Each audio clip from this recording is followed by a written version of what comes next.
ஃபைனலா 2024 சீசன் வந்து ஒரு எண்டுக்கு வந்துருச்சுருந்தாங்க. இந்த சீசன் வந்து ஒரு கிட்டத்தட்ட ஒரு ரெக்கார்ட் பிரேக்கிங் சீசனா தாங்க இருந்துச்சு. ஏன்னா அதிகமான பேர் ரேஸ ஜெயிச்சாங்க. ட்ரிபிள் டீம்ஸ் வின்னுக்கு போட்டாங்கன்னு சொல்லிட்டு. ஸோ ஃபைனலா இந்த ரேஸோடயே நம்ம மெக்லாரன் அவங்க 2024 கன்ஸ்ட்ரக்டர் சாம்பியன்ஷிப்பா மாறிட்டாங்க. ஒரு ரேஸோட டிரைவர்ஸ் அவங்களோட டீமை விட்டு வெளியே போறாங்க. அது மட்டும் இல்லாமல் சைபர்ஸ் டீமை சேஞ்ச் பண்ணாங்கன்னு சொல்லிட்டு ஒரு மிகப்பெரிய எமோஷனல் ரோலர் கோஸ்டரா தாங்க இந்த ரேஸ் இருந்தது. நம்ம இந்த வீக்கெண்ட் ஆரம்பிக்கிறதுக்கு முன்னாலேயே நம்ம எஸ்டபன் ஓக்கன் அவங்கள நம்ம ஜாக் டூகன் அவங்க ஃப்ரீ பிளேஸ் பண்ணப்பட்ட இந்த ஒரு அனௌன்ஸ்மெண்ட் கத்தார் முடிஞ்ச உடனே வந்துருச்சு. இது யாருமே கொஞ்சம் கூட எக்ஸ்பெக்ட் பண்ணாங்க. அது மட்டும் இல்லாமல் சார்ல்ஸ் அவங்களுக்கு இந்த ரேஸில் 10 பிளேஸ் கிரிட் பெனால்ட்டி கொடுக்குறதா இருந்துச்சுங்க. ஏன்னா இந்த ரேஸ்க்குள்ளே வரும்போது அவங்க பேட்டரி பேக்கேஜை சேஞ்ச் பண்ணிட்டாங்க. ஸோ இதனால தாங்க இந்த ஒரு ஃப்ரீ ப்ராக்டிஸ் 1 ஆரம்பிக்குதுங்க. இதில் பல யங் ரூக்கி டிரைவர் செஷனில் போட்டி போட்டாங்க. ஆக்சுவலாக இது ஒரு ரூக்கி செஷன் தாங்க இருந்துச்சு. பாதிக்கு பாதி ரூக்கிஸாக தாங்க இதில் இருந்தாங்க. அதுவும் மட்டும் இல்லாமல் இந்த ஒரு செஷனில் ஃபார்முலா 1 வரலாறுலேயே 2 பிரதர்ஸ் ஒரே ஒரு செஷன் போட்டி போடுறதுங்க. ஆக்சுவலாக ஆர்த்தர் லெக்லர்க் ஆகட்டும் சார்ல்ஸ் லெக்லர்க் 2 பேருமே ஃபெராரிக்கு டிரைவ் பண்ணாங்க. ஸோ இது பார்க்கறதுக்கு ஒரு ஹோல்சம் மூமெண்ட்டாக தாங்க இருந்துச்சு. அது மட்டும் இல்லாமல் ஃப்ரீ ப்ராக்டிஸ் 1 நம்ம சார்ல்ஸ் அவங்க தான் டைமிங் ஷீட்டில் டாப்பில் இருந்தாங்க. இது ஃப்ரீ போங்க நம்ம மெக்லாரன் அவங்க கொஞ்சம் ஸ்பீடாக இருந்த மாதிரி இருந்துச்சுங்க. ஆக்சுவலாக ஃப்ரீ ப்ராக்டிஸ் 2 ஃபுல்லாகவே நம்ம லேண்ட் அவங்க தாங்க டைமிங் ஷீட்டில் டாப்பில் இருந்தாங்க. செஷன் ஃபுல்லாகவே நம்ம மேக்ஸ் அவங்களுக்கு இன்ஜின் இஷ்யூஸ் இருந்துச்சுங்க. என்னென்னா லோவான ஆர்பிஎம்மில் போகும்போது அவருக்கு பவர் டெலிவரி கரெக்டாக கிடைக்கலங்க. நம்ம ஃப்ராங்கோங்க கொஞ்சம் அதிகமான கர்ப்ஸ் எடுத்தனால அவருக்கு ஃப்ளோர் டேமேஜ் ஏற்பட்டதுங்க. இதனால் அவர் செஷனை விட்டே வெளியே போகிற நிலமை வந்துருச்சு. ஃப்ரீ ப்ராக்டிஸ் 3ங்க. ஃப்ரீ ப்ராக்டிஸ் 3லையுமே மெக்லாரன் அவங்க தாங்க 1 to 2ல் வந்தாங்க. இந்த டைம் ஆஸ்கர் அவங்க தாங்க P1 எடுத்தாங்க. அது மட்டும் இல்லாமல் நம்ம சார்ல்ஸ் அவங்க ரொம்பவே டிசப்பாயிண்டாக இருந்தாங்க. என்னென்னா உங்களோட ரேஸ் பேஸ்னால ஆக்சுவலாக ஒரு கட்டத்தில் நம்ம சார்ல்ஸ் அவங்க மெக்லாரன் அவங்களுடைய டைமை கேட்டோடனே பயங்கர ஷாக் ஆகிட்டாங்கன்னு சொல்லிடணும். ஸோ ஃபெராரிக்கு இந்த ரேஸில் ஆக்சுவலாக அவங்க ஸ்ட்ராங்காக இருந்திருக்குங்க. பட் ஏன்னா செம்மையாக வந்தாங்க சொல்லி குவாலிஃபைங் ஆரம்பிக்குதுங்க. ஆக்சுவலாக குவாலிஃபைங் 1ல் நம்ம ஜார்ஜ் அவங்க லைம் லாசன் அவங்கள இம்பெண்ட் பண்ணிட்டாங்க. பட் ஆனால் அவர் பிரிட்டிஷ்னாலேயே என்னவோ சொல்லி தெரியல. ஜார்ஜ் அவங்களுக்கு ஃபைனலாக பெனால்ட்டியாக கொடுக்கல இருந்தாங்க சொல்லிடணும். அது மட்டும் இல்லாமல் நம்ம லூயிஸ் அவங்க P18 தாங்க முடிக்க முடிஞ்சிச்சு. ஆக்சுவலாக நம்ம கெவின் மேக்னிசன் அவங்க லூயிஸ் ஹாமில்டனுடைய வழியிலேருந்து தள்ளி போக ஒரு பலாடை இடிச்சிட்டாங்க. அந்த இடித்த பலாடு கரெக்டாக நம்ம லூயிஸ் ஹாமில்டன் வர்ற வழியிலே போய் விழுந்து ஆக்சுவலாக அவங்க லூயிஸ் அவங்களுடைய காரில் மாட்டிக்கிச்சுங்க. இதனால் லூயிஸ் அவங்களுடைய பேஸ் சுத்தமாக கிடைக்கல. ஸோ P18 தாங்க முடிச்சாங்க. இது ஒரு மெர்சிடிஸ் கிளான் கலாக்குமே ஒரு மிகப்பெரிய மோசமான விஷயங்க. குவாலிஃபைங் 1 அலெக்ஸ் ஆல்பன், ஜோகோ நியூ, லூயிஸ் ஹாமில்டன், ஃப்ராங்கோ கார்பெண்டர், ஜாக் டூகன் இவங்க எல்லாருமே வெளியே போயிட்டாங்க. அடுத்தது குவாலிஃபைங் 2ங்க. இது நம்ம சார்ல்ஸ் அவங்களுக்கு அவங்களுடைய லேப் டைம் டெலீட் ஆயிடுச்சுங்க. ஆக்சுவலாக டெலீட் ஆகாமல் இருந்ததுன்னா சார்ல்ஸ் அவங்க P1ல் வந்திருப்பாங்க. இது எதுக்காக டெலீட் பண்ணாங்கன்னு சொல்லி தெரியல. ஆக்சுவலாக அந்த சர்ஜியோ பெரஸ் அப்புறம் ஜார்ஜ் ரசல் இவங்க 2 பேருமே அதே மாதிரி ஒரு ட்ராக் லிமிட்டில் தாங்க இருந்தாங்க. பட் ஆனால் சார்ல்ஸ் அவங்களுக்கு பெனால்ட்டி கொடுத்தது கொஞ்சம் ஓவராக போகிற மாதிரி தாங்க எனக்கு தோணுது.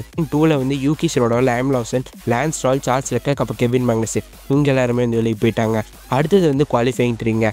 கடைசி டர்னில் நம்ம மேக்ஸ் அவங்க ஆல்மோஸ்ட் காரை லாஸ் பண்ணிட்டாங்க. ஸோ இதனால் பயங்கரமான ஒரு கிராஷ் நடந்திருக்கும். பட் ஆனால் எப்படியோ சேவ் பண்ணிட்டாங்க. இந்த ஒரு மூவ் பார்க்கும்போது 2021 ஃப்ளாஷ்பேக் தாங்க எனக்கு ஞாபகம் வந்து ஹேஸ் அவங்க கூட மேக்ஸ் அவங்கள விட குயிக்கராக இருந்தாங்க. ஆக்சுவலாக இந்த ரெட்புல் அவங்க என்னதான் பண்ணுறாங்கன்னு சொல்லிட்டு சுத்தமாக தெரியல. கோகுல் கும்பாக் அவங்க P5ல் முடித்தாங்க. பட் ஆனால் அவங்களுக்கு 3 பிளேஸ் கிரிட் பெனால்ட்டி கொடுத்தாங்க. ஏதோ யாரையோ இம்பெண்ட் பண்ணிட்டாருங்க. சீசன்லேயே சாபர் அவங்க கடைசி ரேஸில் தாங்க அவங்களுடைய Q3 அப்பியரன்ஸ் கொடுத்தாங்க. ஸோ வேல்டர் பொட்டாஸ் அவங்க எப்படியோ Q3க்குள்ளே வந்துட்டாங்கன்னு தாங்க சொல்லிடணும். லேண்ட் அவங்க தாங்க போல் பொசிஷன் எடுத்தாங்க. ஆஸ்கர் அவங்க P2, கார்லோஸ் அவங்க P3. இது ரேஸ் ஆரம்பிக்குதுங்க. ஆரம்பித்த முதல் டர்ன்லேயே நம்ம மேக்ஸ் அவங்க ஒரு மிகப்பெரிய டைவ் பாம் பண்ணாங்க. இதில் லேஸாக ஆஸ்கர் அவங்க இடிச்சிட்டாங்க. ஸோ இதனால் 2 பேருமே ஸ்பன் அவுட் ஆகிட்டாங்க. ஆக்சுவலாக மேக்ஸ் அவங்க ஸ்பன் அவுட் ஆனது ஒரு கிட்டத்தட்ட ஒரு லக் பேசிஸ் தாங்க. கரெக்டாக அந்த ஒரு ஸ்பன் ஆகி கரெக்டாக அதே ட்ராக்கில் என்னென்னாலும் அவங்களால ரேஸை கண்டினியூ பண்ண முடிஞ்சதுங்க.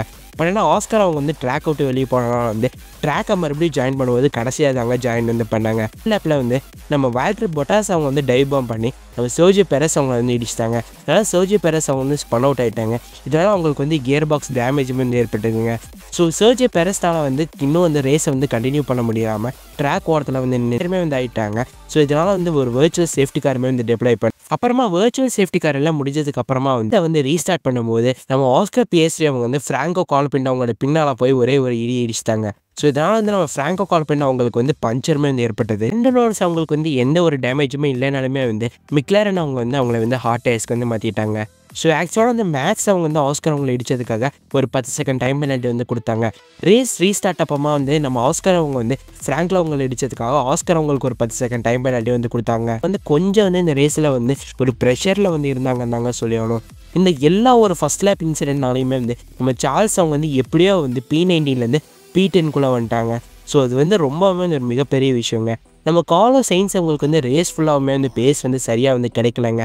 கொஞ்சம் வந்து பேசினாலாம் இருந்திருந்தா கண்டிப்பாக வந்து லேண்ட் அவங்களை வந்து ஓவர்டேக் வந்து பண்ணியிருப்பது. வந்து பிட் ஸ்டாப் வந்து பண்ணும்போது நம்ம லைம் லாசன் அவங்களுடைய ஃப்ரண்ட் டயரை வந்து செட் பண்ணாமல் வந்து அவங்களோட டீம் வந்து விட்டுட்டாங்க. ஸோ இதனால் வந்து ஒரு லேப் ஃபுல்லாக வந்து ஒரு அன்லூஸான ஒரு டயரில் தான் வந்து ஓட்டுறாங்க.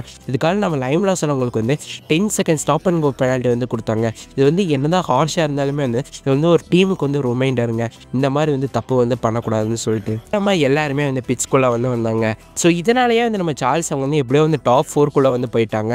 ரியலி வந்து அவங்க வந்து P19லேருந்து ஸ்டார்ட் பண்ணி டாப் 4குள்ளே போனது வந்து ஒரு மிகப்பெரிய விஷயங்க. 36வது லேப்பில் வந்து நம்ம பொட்டாஸ் அவங்க வந்து மறுபடியுமே வந்து லாக்அப் பண்ணி நம்ம கெவின் மேக்னஸன் அவங்கள வந்து இடிச்சிட்டாங்க.